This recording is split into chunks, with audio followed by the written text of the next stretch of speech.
Hello, everyone. Welcome to Risk Roundup. While many technological advances have driven the automotive industry for decades, internet connectivity brings massive changes for the automobile industry globally. Now, with the hope that connected cars will take nations toward a mode of transport that is safer, smarter, secure, and more sustainable, there is increasing incorporation of in-vehicle computer systems that is connected to the internet. As a result, the connected cars are on its way to optimize its own operation and maintenance as well as the convenience and comfort of passengers using onboard sensors and internet connectivity.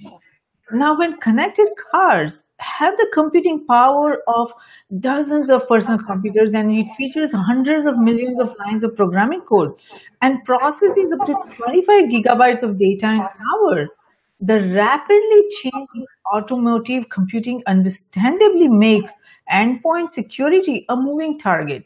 The connected cars and security breaches are becoming an actuality of life.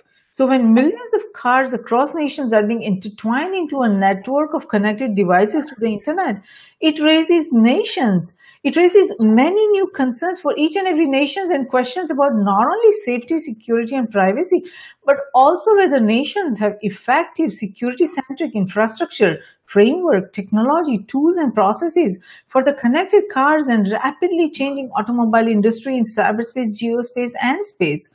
To discuss complex challenges facing connected cars further, I'm delighted to welcome Kevin Coleman to Risk Roundup. Kevin is a strategic advisor and is based in United States. Welcome, Kevin. We are so very honored to have you on Risk Roundup. Well, thanks for inviting me. Wonderful, Kevin. So, as we see this vision of connected cars becoming a reality today, what trends do you see emerging for connected cars? Oh, lots of interesting things coming up from the cybersecurity aspect of it to new capabilities for advertising that we're probably not going to like too well as we drive down the road, being reminded that we just stopped at Joe's French Fries 2 weeks ago and it's about noon and it's coming up on the right. Think about you're integrating your vehicle, your movement, your GPS location, and your history all into a marketing campaign. That is going to be very interesting. The marketing campaign as you drive, and as it gets intelligent, as it knows where we are, what location we are, and what the marketers, wants you to probably, explore, go to a restaurant or, go do some shopping or do some sightseeing. That is a whole different kind of marketing campaign that we are not used to. So, which technologies do you see that is creating this greatest impact for completely transforming not only the way vehicles operate, the cars operate, but also how the industry wants us to have a different kind of user experience? Uh, it's interesting to just take a step back and think about. The last time I looked, there was 143 different microprocessors in a modern car. And as you were mentioning, all that lines of code, and now we're starting to get continuously connected to anything other than the GPS. So as we drive down the road, okay, all the information is starting to be gathered. And as we see more and more of the Internet of Things come to fruition, we're starting to see interesting sensors built into the roadway so that when the sensors detect ice on the roadway, they immediately notify you that you have an icy condition coming up. So instead of having to wait for somebody to report it back to the central control and them to put a sign up and you to pass the sign, it's almost instantaneous. So all the interaction with the world around us is going to be in what we call near real time, from the advertising to the sensors to how your vehicle is performing. There's a scenario that I gave at a webinar a few weeks ago, and you're driving down the road and one of your left rear tire sensors detects a change in the tire pressure and it starts monitoring it. and it changes and it looks at the system and says, whoa, this is now starting to get to the point where something has to be done. So it goes back and contacts the manufacturer, and the manufacturer looks at it and says, well, that vehicle has this brand of tire on it, and it has a network of service providers, and sends a message to your dashboard that says, Mrs. Jones, we've detected a slight problem with your left rear tire. Go down 3 blocks, make a right, go to the end of the street, and Wheels will take care of it for you. Think about the service and how the vendor can actually lock you in to a specific group of providers by integrating all this into the capabilities that we have today. That's very true. And I think then small mom and pop shops who are not connected that way and who don't have that kind of money for that kind of automation and marketing campaign, they will lose out so much. And the car of yesterday, I mean, as we were, all buying, we would just go to a dealer and, we will just pick whatever car, was there available. And we did not have that option to customize or to even think about what kind of features we want. But the car of tomorrow will allow us that user customization based on what we want and what we need. So how do you, I mean, as you just given a good example about the automation in the service, now, how will the customized automotive software transform the automotive industry? I mean, this is not about the what AI led, automated service and all those different features that we will be experiencing. It will make it more easier for us to get the intelligence about where we need to go if there is something wrong with our tires, or something wrong with the brakes, or any other or we are running out of gas where the gas station is coming. That's another story. But now this is about customizing what we want and what we download, and that opens up a whole new world. So how do you see this customized automotive software transforming the automotive industry in the coming years? Well, in the near term, it's already started to take hold, because a couple of the dealerships and the automotive manufacturers have created portals for application developers to interact with their software. Now, that being said, just think about this. We used to have 2 different platforms, the Apple, and we had the IBM or the Windows platform. Okay. Think about all the different platforms we're going to have now. Okay. Think about, is Chevy going to be different from Ford? Is going to be different from Chrysler? Is going to be different from BMW? Is going to be all those different brands could have a different platform that we would have to develop applications for. So there's a real interesting paradox going on here that a lot of people are starting to say, wait a second, we got to take a giant step back and think about this. Is this the right way to go about it? And have all these individual, application platforms and have to develop, one application 6, 7, 8, 10 times? Or is it nice to have 2 or 3 that all the different manufacturers use, that we can put these in there and only have to develop it 2 or 3 different times? That sounds a lot more efficient.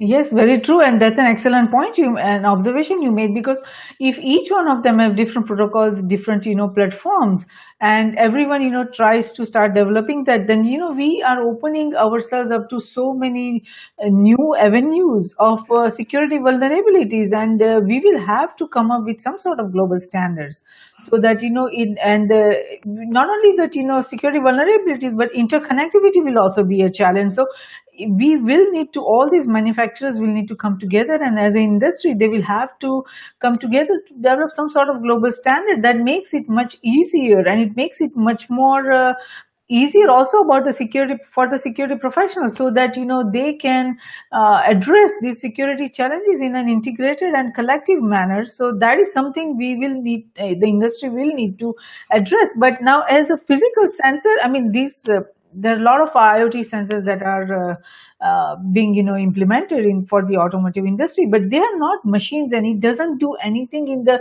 same sense that a machine does. So it measures, it evaluates, and it shows, it gathers data for the automotive industry. Now the IoTs, it really comes together with the connection of sensors and machines. It's the internet connectivity that makes it very powerful. So that is to say that the real value the Internet of Things creates is at the intersection of gathering data and leveraging it. So all the information gathered by all the sensors in the world won't do anything if we are not able to get some sort of intelligence from that, and if we don't have an infrastructure in place to analyze it in real time.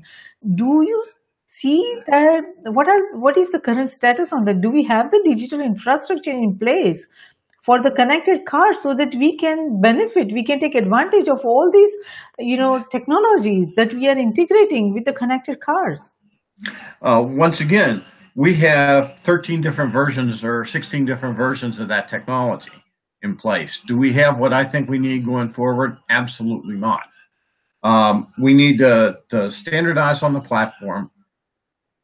I hate to say this, but somebody needs to put regulations in place to mandate these manufacturers build in some cybersecurity to that.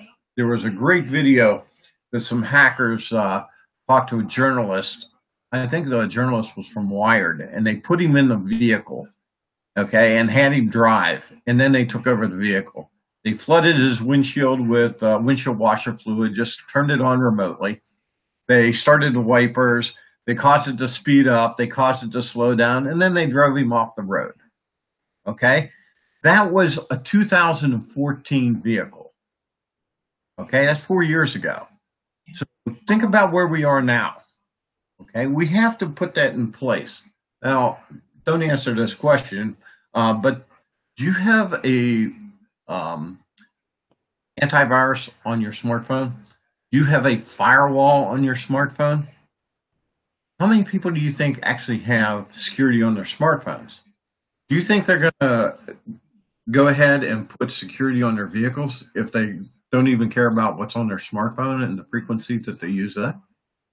Probably not. So it's going to have to be mandated and put in place. I hate to bring this one up, but we've seen where terrorist organizations and individuals have jumped behind the wheel of a vehicle and run over a bunch of pedestrians on the street. What would be to stop them from hacking a vehicle and using that vehicle unmanned to run over pedestrians on the street or run into a building? We just saw that recently. A connected car that has self-driving features is a very dangerous weapon for somebody to take over remotely. Absolutely, it is. I mean, think about it this way, that at this point, computers even are not secured. And talking about the phone, the example that you gave, that is a very, real challenge that everyone is facing. The smartphones are not secure. And if we are going towards, smart cars, connected cars, autonomous cars, that's also where we will face the same challenge. And the reason behind that is, not many individuals across nations are informed or understand the security challenges that are coming their way. So what we can develop regulations, but what we actually need is that the manufacturers needs to take security in their own hand. So when they develop all these hardwares, when they develop all these kinds of different connected cars to the autos, or if you're looking at phones or any machine, that they have to make security as an inbuilt feature, and they should keep updating it, because as we develop more security threats, as more and malwares and viruses and all that emerges, then they are in a better position to update it, to make sure that all these equipments or vehicles are properly protected. But we are not there yet. Manufacturers are not taking responsibility for that. They are not accountable. So that is a broader discussion. The nations and collectively the industries will need to have in the coming days, that how do we address these complex security challenges, because if we leave it to the consumers, then we are, going to be vulnerable. And we are talking about the interconnected, interdependent risk. It's, one person, doesn't upgrade, or one person doesn't focus on the security, that puts a lot of people who are connected to that individual, bring the security challenges to them also. So this is a much bigger problem, and we do need to come up with effective solutions. But now, before we go start talking about the more of the security challenges, we need to address about the if we are developing these cars, connected cars and autonomous cars to be a reality, we also need the smart roads and smart highways. What is the current state on developing smart roads and smart highways? There's a lot of research going on, and there's some applied research taking place, but the number of really smart roads and highways is very limited at the present time. We think there's a total of 15 different technologies in the next 5 to 7 years that's going to all enter at the same rough period of time, the accelerated development, advancement, and adoption phase. Now, that's going to create about a $14 trillion marketplace. So there's a lot of technology that's going to be getting out there. All that is going to, and you've actually had a interesting term that not too people use. It's called singularity on one of your documents. And I just did a briefing on this, and we've got to stop thinking in terms of singularity. It's not just about the car. The car uses artificial intelligence. The car uses the IoT sensors. There's all these other technologies that are being used by the car. I just saw a 3D printer print a car, okay? I just saw new materials that use nanotechnology that was self-healing. Now think about that. What happens if we put the self-healing materials in the 3D printer and it prints a car and you're in a minor accident? You call up the dealer and he goes, okay, it'll cost you $1,344. And you say, okay. And he pushes a button and it sends a remote trigger and it heals itself. What does that do to all the body shops, all the paint shops and everything else? Think of the level of disruption that we're talking about when all 14 of those technologies, including the autonomous and smart connected vehicles, all come together in the same period of time. Very true, very true. That's a really good, observation and point about that, how this whole redistribution of value is emerging as we restructure the automotive industry, because the technologies are converging and they are that is revolutionizing transportation and dramatically improving, safety and mobility, and it, probably decreases cost because, of the 3D printing that you just, talked about. And it will perhaps have, better environmental impact also. But it is, in reality going to redistribute the entire supply chain. And as we restructure the automotive industry, and connected vehicles that navigate themselves and leave humans as passive passengers as we go towards, autonomous cars, are already being road tested, as we have seen, even in United States and some other countries. And vehicles, these autos, the connected cars, are fitted with complex systems of scanners and radars and lasers and GPS devices and cameras and many different kinds of software. So vehicles that drive themselves are already on the road and being tested, as seen across so many different nations. Now, while it remains uncertain how much connectivity public will embrace or how easily they will embrace these self-driving vehicles, what happens when even one vehicle malfunctions? I mean, you gave an example, about the windshield wiper and, all those complex challenges that emerge after that. So what are the legal challenges the industry could face in the coming years? The European Union is doing something that's really interesting right now. And there was an argument. I don't say it was a discussion. This was an argument because it got rather heated online about whether or not an autonomous vehicle is a robot. Think about it. You're giving it an instruction and it's doing it, and it takes you where you said you wanted to go. All right. Now it integrates with the smart roads and the smart cities and everything else. But here's the issue that has come up. In Europe, they're starting to say, the robot has certain rights. Okay. And the second question that came up, if a robot is responsible for the death of a human being, do they stand trial? Does the operator or the owner of the robot stand trial? Does the manufacturer of the robot stand trial? Who's responsible for the death of a human coming out of either an autonomous vehicle? Is it the driver? We just had some incidents here in the United States where it was a self-driving vehicle hit a bicyclist. Who was responsible?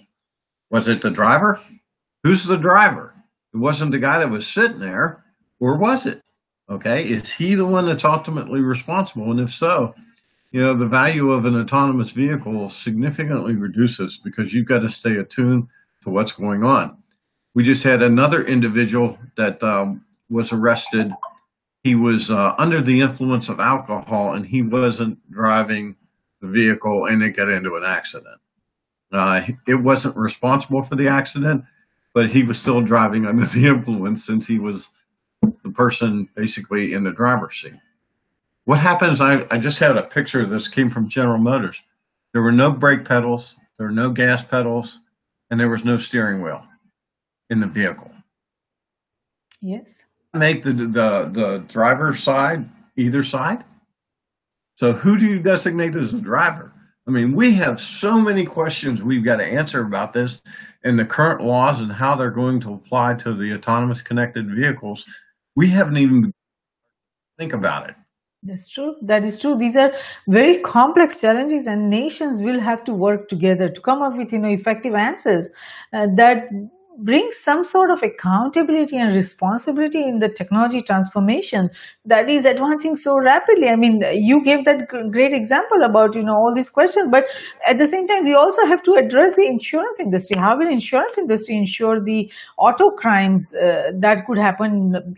It could be because of malfunction, it could be because of terrorist attack, it could be because of hacking. That due to this internet connectivity, how would the insurance industry insure all those claims? And it could be kidnapping, ransom exposure, which involves automobiles and all the people sitting in the car, that they could be hostage or they would have to pay ransom. So how would insurance industry address this? Because we're still trying to figure out the cyber insurance, cyber security insurance. So auto security insurance is also going to be a very complex challenge in the coming years, and we will need to come up with some sort of regulation, some sort of collective answers by all the nations.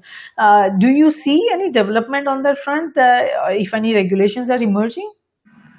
Like I said, we're starting to see some that could cross-pollinate over into the auto from the robots, but I'm not seeing the regulations to where they're ahead of the game. They're behind the game. Normally, if you look at the U.S. regulatory process, it takes 3, 5, 8, 10 years to get something all the way through with all the different iterations it has to go through, all the lobbyists having their say and pushing all the hearings and everything else. Okay, let's just say 5 years. Think about 2013, what we were talking about in 2013 compared to what we're talking about today. Look at how different that is in terms of the capability of the self-driving vehicles.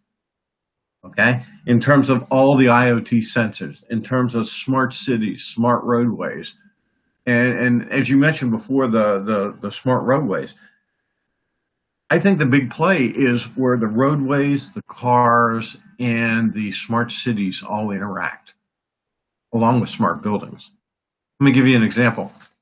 You're driving down the road trying to get to work, and there's an auto accident. The auto accident gets reported, and your vehicle alerts you and says, we're going to reroute because there's an accident on Interstate 79 that's got traffic tied up, and will be another 7.5 minutes to get to your location. As you're going down there where you normally park, the garage alerts the city that it's full. It knows that you used to park there on a regular basis. So it alerts your car that it's full, and the city looks at it and says, okay, the next closest garage that's got spaces that should be okay for you, and gives you that and tells you that that's the garage you should go to now. Think Yes. about how all that works together. Yes, very true. It all works together, and this intelligence that is emerging from the car's hardware or software or the connected IoTs is bridging the gap, between cyberspace, geospace, and space. So the network of things, physical as well as digital, matters to the connectivity of the cars. And since IoT allows automation, as it comes from many connected things, it IoT, what role do you see IoT playing in the automotive industry security, and why does it matter? Because these you just mentioned the exact example about the intelligence, and I think that's where the heart of the problem is, that as we collect all these data, we do not know the accountability of the data, authenticity of the data, or whether the data in real time is being manipulated. So how will the auto industry, if the data is being manipulated in real time, then the intelligence that the consumers depend on it while driving the car, that is faulty, and that could put them in at a bigger risk. So how will this automotive industry address this kind of complex security challenges emerging and coming their way? I want to go back to what we talked about before. How many standards do we have in order to develop this?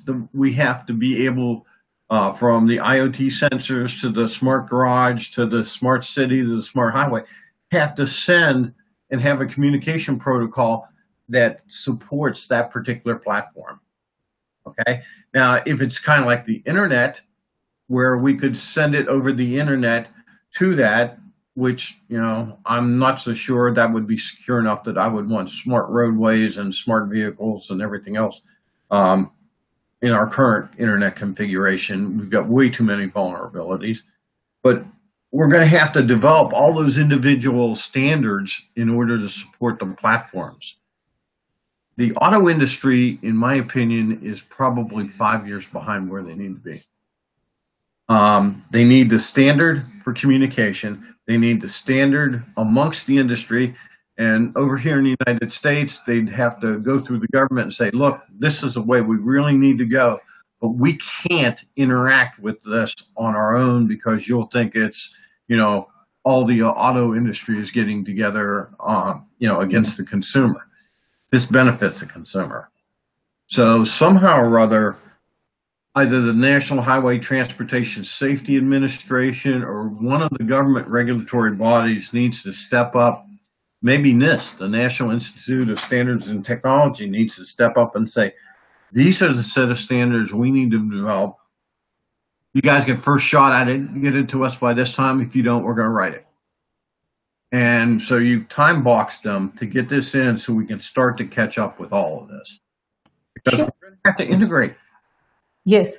No, I hear you on that. And it is not just the automotive industry that, needs to be involved, because these are all integrated. The technologies are integrating every, industry in that. So IoT industry will need to play a role in that. A software industry, then the AI industry will need to play a role in that. And, many other industries will have to merge, 3D printing industry and the automotive. So it's not purely the automotive industry that will need to get involved in setting the standards. All these collective industries that are playing a role in the making the cars connected and autonomous, they will all have to come together to set up the to define the effective standards and come up with the effective regulations. So it's going to be a very complex challenge, but one of the biggest challenges in automotive cybersecurity is determining whether the tools and configurations we have in place in connected cars are giving us the level of security we require. Now, we just talked, very briefly about that, the consumers, citizens are not that informed, and they are not that proactive in putting together effective security solutions on their, computers or smartphones or even the cars. So if we are to protect ourselves, that is human lives and the connected cars data in all formats, it's important that we get informed about security vulnerabilities in our connected cars and network systems. So how would consumers know if the connected cars our automobiles are secured? Well, you've actually opened up a very big box here, and you were talking about all the data that's collected in Europe. Uh, Basically, the person owns the data. Okay, not the company that has it and uses it. In the United States, he who collects it owns it. So we have two totally different standards and approaches to privacy around this.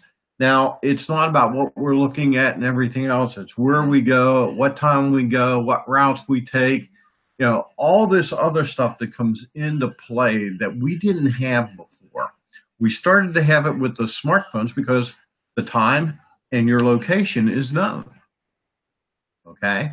So, and I don't know whether you've ever gotten this or not, but I got a notice from one organization that said, "Hey, how was your visit to this particular restaurant 2 weeks ago?" Well, that's not in real time, thank God, but I'll bet you it gets in real time within the next couple of years.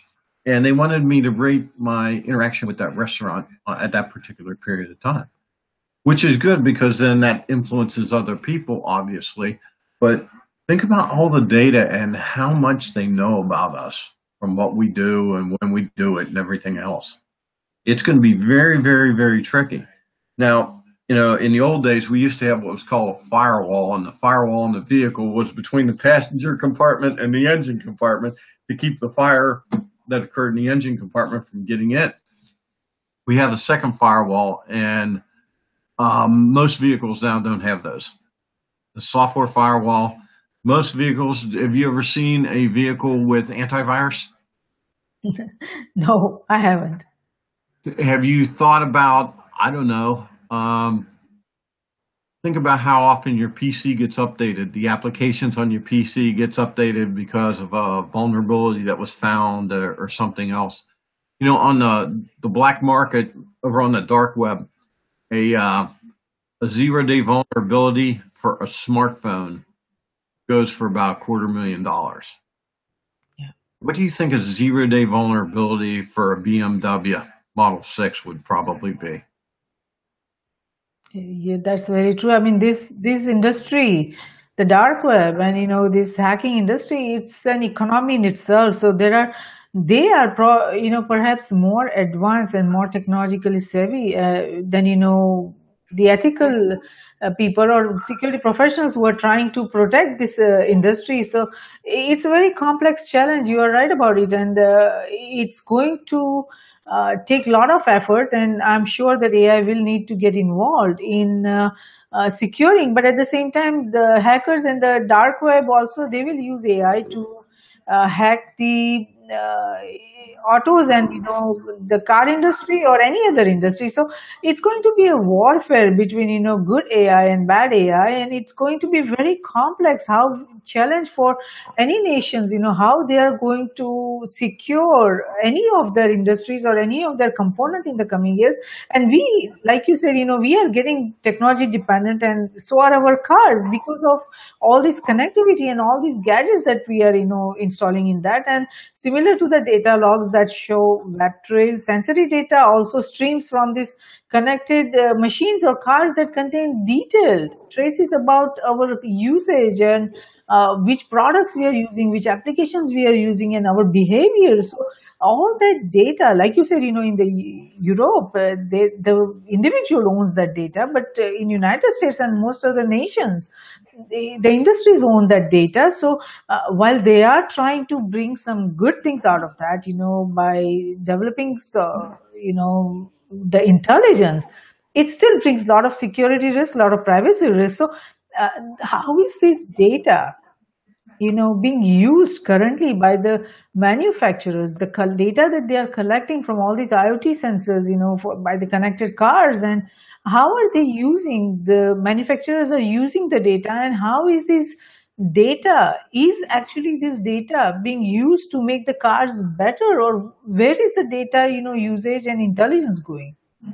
Well, I think we are at the very, very, very early stages of the auto manufacturers looking at this data and integrating it into their customer service. I don't think that they've started to look at the value of this data outside their organization around sales, marketing, other services and capabilities and everything else.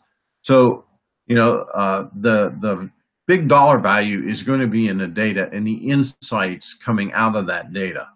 Yes, very true. And I mean, if it's personal data that is being collected, that's one thing. But now, when the data gets collected about the business trips or the government trips and government data, business data, what happens to all that data that the connected car collects, and whether that there is a barrier between personal data and the government business data or government data. So how is the differentiation happening, and how is that business data and government data being protected?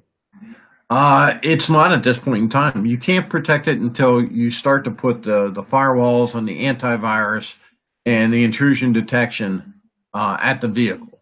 Okay.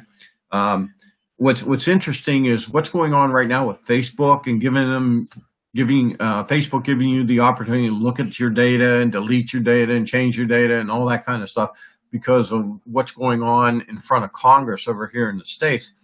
I don't think that it's going to be that many years before we start to see that in the auto industry.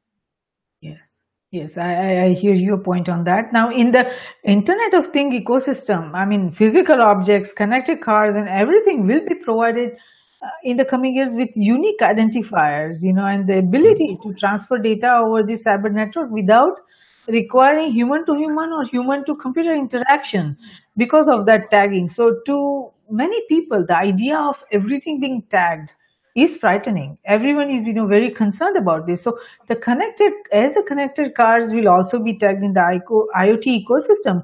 What security impact do you see of connected cars being tagged, and what risk do you see the current model of connected cars because of the IoT tagging and cyberspace? I think it's going to get really interesting, probably in 3 to 5 years.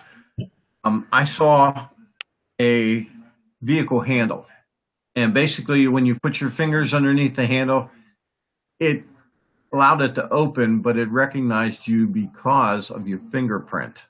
Mm. So it used that biometric in order to verify who you were. When it verified who you were, it automatically moved the seat and made all the adjustments to you. So you've got multiple vehicles driving the car. All right. So I know who's driving the car. The car has a VIN number. Okay. That VIN number is what the manufacturer uses. Okay. So I can tie you and everybody that drives that vehicle to that VIN number. So it's a relationship between you and the VIN number and the VIN number and the manufacturer. And interestingly enough, over here, the VIN number is what's used for the registration and get your license plates and around your insurance and everything else. So I think we're going to start to see a continuation of the VIN number. I don't think we're going to see the IoT sensors reading VIN numbers remotely. If that happens, I think you're going to see a lot of interesting people start to develop applications to block the data. Yes, they will, and I can see the point in that. But at the same time, there is also AI has the capability to very easily hack into these, fingerprints. So if we are opening the cars using that, pretty soon, AI applications will emerge that will be able to open any car. That a lot of advances are happening there. And now, irrespective of, we are talking about challenges emerging from cyberspace, geospace, or space. When we think about the crime, the criminals are following the money. It's not just the AI we are talking about. The criminals are following the money. So cyber criminal economy is growing rapidly for criminals wanting to benefit from the security vulnerability. So if we follow the money trail, the crimes that are more profitable, that is driving the rapid rise of car hacking products and services in underground markets are, so many. If you see, there are so many different applications that are emerging. So it is reported that in the underground markets, one of the many services offered is scripting services, which offer criminals a way to camouflage their malware from anti-malware systems. So how do we prevent hacking products and activities in connected cars? Is there a way towards proactive anti-fraud compared to reactive one? And I mean, there are so many vulnerabilities emerging. Actually, I think it's going to be worse than the computer market. Okay, and let me explain why. Um, 18 wheelers, the tractor trailers, are already, we've got autonomous tractor trailers under development right now, and they're actually out on the streets being driven. They have loads that are worth a lot of money, a lot more than a car. So, what happens when that autonomous vehicle or that 18 wheeler starts to drive? I hack it and take over it and take it to a warehouse where, guess what? I just stole a vehicle and I just stole all the products in that vehicle. Okay. That's a huge crime. All right. Now let's take it on the opposite side. Let's take it to the terrorists. What happens if it's a tanker truck full of gasoline? What happens if I take it over and crash it into a building? Yeah, very true. Very true. Those are complex legal challenges. Who is responsible? Who is accountable? So legal industry will also have to come up with effective ways of defining where the crime lies and who is responsible. So these are very complex challenges. You know, legal industry, the law has to start thinking about, you know, how to address these emerging crimes. Now these embedded computing systems in vehicles, in all these connected cars, are subject to the same security threats as any other computing device with a processor or operating system and applications that are running on it. And both the volume and diversity of security attacks are definitely going to multiply quickly once this reality hits the street. So the one question is that I mean, you talked about the firewalls and antivirus protection, but how are the updates for vulnerabilities applied, or whether they are applied, you know, and who is responsible for applying those updates? And vehicles have been used as weapons, as we have been seeing and hearing the stories, and so many times vehicles have driven into crowds also on purpose. They have injured and killed also. In Europe we have seen that. So what about a hacked connected autonomous vehicle? Who is, like you said, you know, the legal challenges. Now who is responsible for these kind of crimes that are emerging from either hacked cars or autonomous, you know, vehicles? And are the current laws, you know, effective for the connected cars? I don't think they are. I mean, just think about it. If you're holding a robot or the car accountable, or does that mean you're going to incarcerate the robot or the car? Big deal. Okay, that's not the way to go about it. If you're sitting in the car, say for example, you took you know, the next generation of Uber that has a self-driving vehicles. They come pick you up and drop you off. If you're in that type of a delivery service or chauffeur service, and the car's in an accident,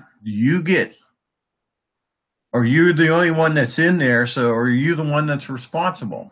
Are you going to have, you know, a master kill switch in that vehicle? Or are you going to have a master brake where you hit the button and hit the brake and it goes? Is there going to be a master kill switch remotely so people can do that? And if you do that, guess what? You just open up a new door and vulnerability. There was an incident, I think it was down in Texas, where an employee was fired and he was hacking into remotely all the vehicles and causing their alarms to go off in the middle of the night. So not only at the dealership, but it was the people that bought them. That would be rather annoying. So that just shows you what you can do already. What's going to be in the future when there's a self-driving and there's no vehicle capabilities, the steering wheel, the gas pedal, the brake pedal, all that's gone. That is very true. These are sorry, these are very complex challenges and very complex questions. So what are the specific steps that you would recommend to improve the connected car security? I think two things have to happen. Number one is federal governments have to step up and say, we're not going to allow your vehicles on our highways unless, boom, boom, boom. Three things. First of all, you guys come up with a standard. I don't want 16 different platforms that we have to look at and maintain and everything else. That's going to be a commercial, huge market, but it's going to be a disaster, okay, for trying to update it and everything else all the way around. You have got to think all the way through this. of how you're going to do the testing, how you're going to do the updating, how you're going to do the protection, how you're going to do the remote management and killing of those vehicles, how you're going to do all this stuff all the way down the line. So put the process map in place and say, and these are the steps that you have to come back with us at. If you don't, we're going to create them and you're going to abide by them. So I think that's the first thing that has to happen. Second thing that has to happen is I think we have to see, some of the major internet security providers team up with one or more of the auto manufacturers, whether it be a Symantec, a McAfee, whoever, and say, okay, let us get in and help you with this. We understand how to do the phone. We understand how to do the computer. We've got all this learning from years on by. Let us leverage that and put that in place before you have to go through the same learning. Yes, very true. No, that makes sense. So now, based on your involvement with the industry, what is that one thing you would like to change in how we address the connected car security and how we address, how we put together the different standards, the global standards that are so very essential? How do we address what kind of regulations need to come, and what kind of privacy and security measures needs to be adapted all across nations? So what is that one thing you would like to change in how we are, the nations and its decision makers, automotive decision makers and government decision makers and security decision makers are addressing the complex challenges? I think they need to go out and somehow or other entice people to create these scenarios and turn the scenarios into them, and they build for those scenarios. General Motors, BMW, nobody in the world has, a lock on creativity. We've seen creativity in the hacking environment that goes beyond belief. Give you an example. As soon as in 2008, when we had that financial crisis over here and all of the funds went down in the stock market and everything else, hackers sent out a notice to the major financial companies via email, and it was an email subpoena for them to testify and records and everything else, and it was click here for the download of the subpoena. Well, there was a couple of, first of all, when you click there, it was malware. A lot of the CEOs that got that sent it to the lawyer. Between the CEOs and the lawyer, about 95% of people clicked on that link. What was interesting was of the remaining 5%, there was an argument about whether there was such a thing as an electronic subpoena. And it turns out in certain states, they actually do issue subpoenas electronically. But it's mostly for witnesses to appear in court, and those are normally law enforcement witnesses, the ones we found. But it just shows you how disjointed this whole thing is. The CEOs don't understand the level of sophistication of the hackers. And if there's one thing that I've learned since we've been doing this, is do not sell them short.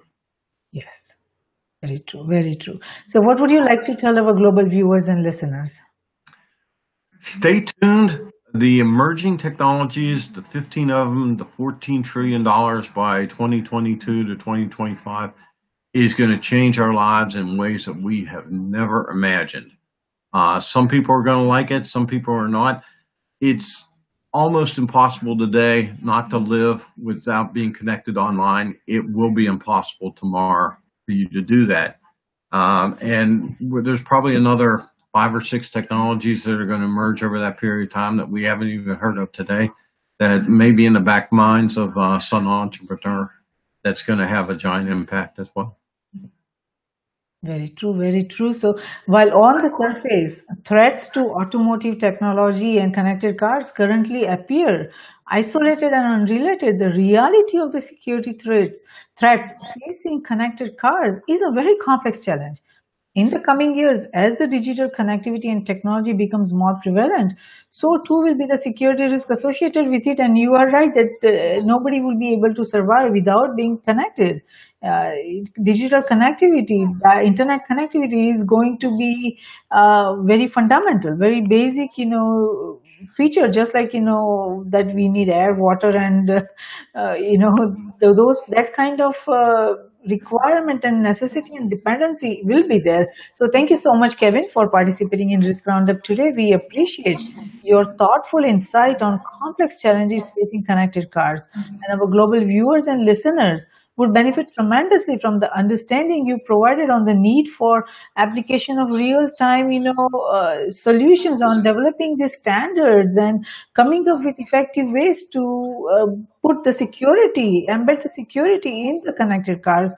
So even if a single individual or entity is able to come up with ideas to secure their connected cars, the risks that are emerging based on the understanding they receive from the discussion we had today, this risk kind of dialogue has been of service, and we thank you for that.